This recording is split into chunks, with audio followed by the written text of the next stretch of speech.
Alright guys, we're going to do a complete replacement of furnace and coil, and then we're going to have an add-on here where we're going to take some return for this pellet grill or pellet burner and go into the closet that's on the other side of it. So replace the coil that's sitting on top of this furnace.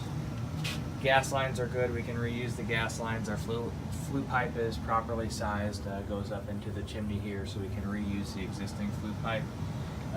Our return is going to stay on the same side, so we can reuse the existing return drop.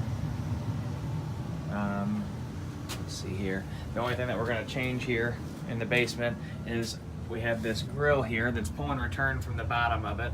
Get my flashlight out.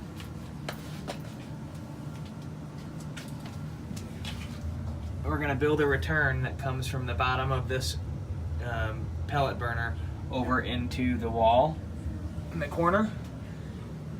That way he's pulling return out of this furnace room.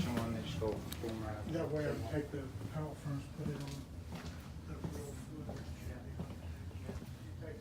So our return is going to be actually over here in this corner. We're going to have this shelf moved, and the return will actually be down there in the corner coming off of that. And then he'll buy a louvered door to put on this room.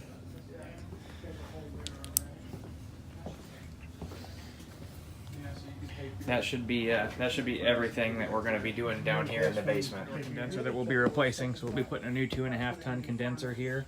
Our refrigerant lines, we can reuse them. We'll put a new disconnect box on the wall, a new pad on the ground. We'll level it out on our existing rock. If we end up doing a 90+% efficient furnace, this vent right here is where we're going to come out with our exhaust.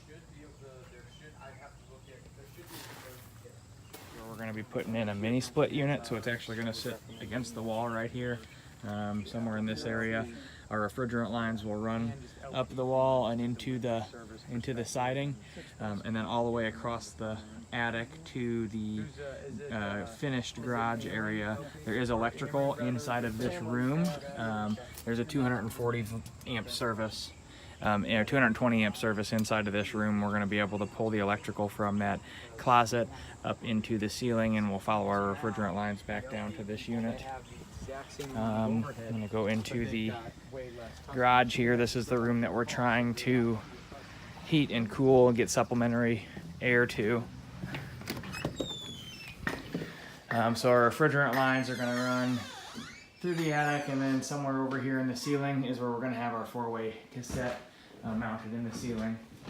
Attic is an open attic, so you'll have easy access through that.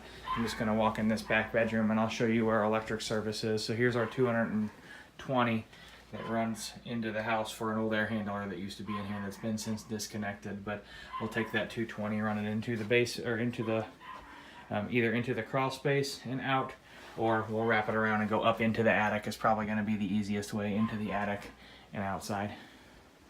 That should be everything.